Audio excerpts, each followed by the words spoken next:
This blueberry farmer says he's struggling to find workers. At this point, we have barely sufficient labor. He says the hot temperatures have caused his fruit to ripen faster, leaving him in need of workers to get them picked in time. It's maybe not our first choice, but we have some ability to harvest mechanically.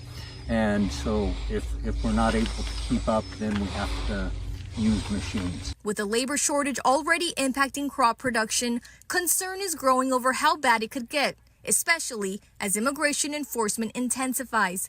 During a White House briefing, our White House correspondent asked Press Secretary Caroline Leavitt how the administration plans to respond. Is there any concern that, given that large number, if that number is correct, 40% of crop farm workers being undocumented, that could impact the food supply here in America if those individuals that obviously help pick crops all across the country are deported? And again, this administration is focused on deporting individuals who are in our country illegally. It's something we have to do. The Center for Migration Studies estimates that out of the nearly 300 undocumented immigrants that work in U.S. agriculture, the majority are concentrated in just 5 states: Oregon, Texas, Florida, Washington, and California, which alone accounts for half of that workforce.